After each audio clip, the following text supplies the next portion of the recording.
السلام علیکم ورحمۃ اللہ وبرکاتہ۔ این کے قادری 222 چینل میں آپ کا خیر مقدم ہے۔ امید ہے کہ آپ لوگ اللہ کے فضل و کرم سے خیریت و عافیت سے ہوں گے۔ آج ہم آپ کے پاس حضور نبی کریم علیہ الصلاۃ والسلام کی پیدائش کے مختصر واقعات لے کر آئے ہیں تاکہ آپ کی معلومات میں اضافہ ہو۔ انشاءاللہ تعالی عز و جل اس میں آپ کو کچھ نئی چیزیں بھی سیکھنے کو ملیں گی۔ واقعہ بیان کرنے سے پہلے اگر آپ نے ہمارا چینل سبسکرائب نہیں کیا ہے تو ہمارے این کے قادری چینل کو سبسکرائب کر دیں تاکہ ایسے ہی اور بہت سارے واقعات، نماز کے مسائل، وظائف اور بزرگان دین کے فضائل و کمالات بھی آپ کو سننے کو ملتے رہیں۔ نبی کریم علیہ الصلاۃ والسلام کے بارے میں ذکر کرنے سے پہلے سب سے پہلے ایک بار درود شریف کا نذرانہ پیش کر لیں۔ اللہ رب محمد صلی اللہ علیہ وسلم نحن عباد محمد صلی اللہ علیہ وسلم۔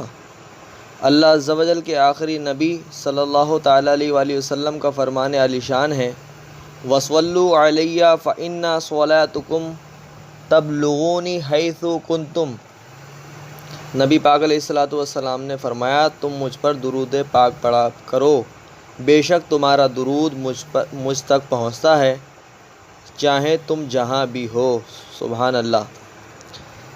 اللہ پاک کی عبادت اور اطاعت انسان کی پیدائش کا بنیادی مقصد ہے۔ دنیا کی رونق اور نفس و شیطان کے دھوکے سے یہ مقصد نگاہوں سے اوجھل ہو جاتا ہے۔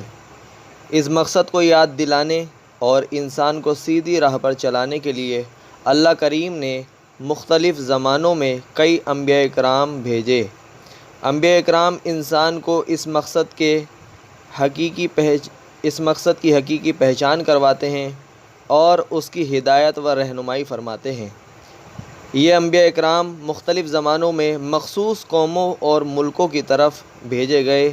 سب سے آخری میں اللہ عز و جل نے اپنے پیارے حبیب جناب احمد مصطفیٰ محمد مصطفیٰ صلی اللہ علیہ وآلہ وسلم کو قیامت تک کے لیے تمام کائنات کی طرف نبی بنا کر بھیجا۔ آپ کی آمد سے پہلے گزشتہ انبیاء کرام کی تعلیمات بھلا دی گئی تھی۔ دنیا جہالت کے اندھیروں میں بھٹک رہی تھی۔ کئی برائیوں نے دنیا کے سارے معاشروں کو اپنی لپیٹ میں لے رکھا تھا۔ بالخصوص عرب سرزمین میں تو بدترین بدحالی کا شکار تھے لوگ۔ ظلم و زیادتی، فحاشی و بے حیائی، لڑائی جھگڑا، جوا اور شراب کی بہت زیادہ کثرت تھی۔ قتل و غارت، جاہلانہ رسومات، بت پرستی، غرور و تکبر اور جہالت کے بادل ہر طرف منڈرا رہے تھے۔ ایسے ماحول میں اللہ عز و جل نے اپنے آخری نبی حضرت محمد مصطفیٰ صلی اللہ علیہ وآلہ وسلم کی ولادت ہوئی اور اللہ عز و جل نے حضور نبی کریم علیہ الصلاۃ والسلام کو 12 ربیع النور یعنی 12 ربیع الاول کی تاریخ کو پیر شریف کے دن صبح صادق میں آپ نبی کریم علیہ الصلاۃ والسلام کی ولادت ہوئی۔ آپ کی ولادت کے ساتھ ہی کچھ ایسے واقعات رونما ہوئے جو اس بات کی خوشخبری تھے کہ وہ زمانہ آ چکا ہے کہ جس میں اسلام کی روشنیاں کفر کی تاریکیوں کو مٹا دے گی۔ نوشیروان کے عالیشان محل کا پھٹنا اور اس کے 14 کنگوروں کا گر جانا، فارس میں مجوسیوں کے عبادت خانے کی صدیوں سے روشن آگ کا یکدم بجھ جانا، دریائے ساوا کے موجیں مارتے پانی کا خشک ہو جانا، یہ اور اس طرح کے کئی واقعات پیش نظر آئے۔ آئی نئی حکومت، سکہ نیا چلے گا، عالم نے رنگ بدلا صبح شب ولادت، یعنی عالم نے حضور کی پیدائش ہوئی تو رنگ بدل لیا۔ ایسے ماحول میں حضرت آمنہ رضی اللہ تعالیٰ عنہما کے بظاہر سادہ سے مکان میں سعادتوں اور مسرتوں کا نور چمکا اور اللہ کے آخری نبی صلی اللہ علیہ وآلہ وسلم کی جلوہ گری ہوئی۔ آپ کی ولادت سے صرف آپ کی والدہ ہی خوشیوں سے مسرور نہیں ہوئیں بلکہ تمام غمزدوں اور درد کے ماروں کے لبوں پر مسکراہٹیں پھیل گئی تھیں۔ آپ عرب کے مشہور خاندان قریش کی شاخ بنو ہاشم سے تعلق رکھتے تھے۔ آپ کا خاندان تمام خاندانوں میں سب سے افضل و اعلیٰ تھا۔ خود اللہ کے آخری نبی صلی اللہ علیہ وآلہ وسلم کا فرمان ہے، اللہ پاک نے حضرت اسماعیل علیہ السلام کی اولاد میں سے کنانہ کو عظمت والا بنایا اور کنانہ میں سے قریش کو چنا اور قریش میں سے بنو ہاشم کو منتخب فرمایا اور بنو ہاشم میں سے مجھ کو چن لیا۔ سبحان اللہ۔ آپ کے والد گرامی حضرت عبداللہ رضی اللہ تعالی عنہ ہیں۔ یہ سیرت و صورت دونوں میں بے مثال تھے۔ ان کا وصال آپ کی ولادت سے 25 سال پہلے ہو گیا تھا، جبکہ آپ کی والدہ ماجدہ حضرت آمنہ رضی اللہ تعالی عنہا ہیں۔ یہ اپنے نسب و شرف میں قریش کی تمام خواتین میں سب سے افضل و اعلیٰ تھیں۔ والد کے وصال کے بعد انہوں نے اپنے شہزادے کی پرورش کی۔ مکہ مکرمہ کے معزز لوگوں کا یہ رواج تھا کہ وہ اپنے بچوں کو ماں کی گود میں پلتا دیکھنے کے بجائے صحرا میں رہنے والے قبیلوں کے پاس بچپن گزارنے کے لیے بھیجتے۔ اس کی وجہ یہ تھی کہ دیہات کی خالص غذائیں کھا کر بچوں کے اعضاء جسم مضبوط ہوں اور ان کی خالص عربی سیکھ کر وہ بھی اسی فصاحت و بلاغت سے کلام کرنے والے بن جائیں۔ اسی وجہ سے اللہ کے آخری نبی صلی اللہ علیہ وآلہ وسلم کو حضرت حلیمہ سعدیہ رضی اللہ تعالی عنہا کے سپرد کر دیا گیا۔ ان کا تعلق قبیلہ بنو سعد سے تھا۔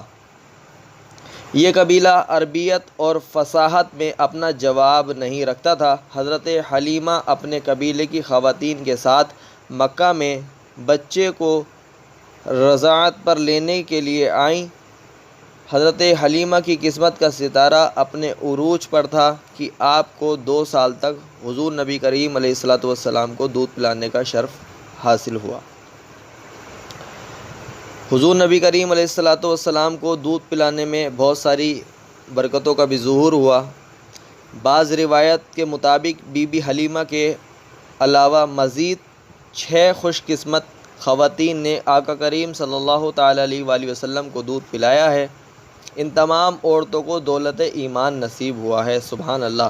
جبکہ حضرت حلیمہ کو دودھ پلانے کی خدمت کا یہ انعام ملا کہ ان کا پورا گھرانہ دولت ایمان سے مالا مال ہوا۔ حضرت حلیمہ کے شوہر حضرت حارث رضی اللہ تعالیٰ عنہ صاحبزادے عبداللہ بن حارث اور 2 صاحبزادیاں انیسہ بنت حارث اور جدامہ بنت حارث ہیں۔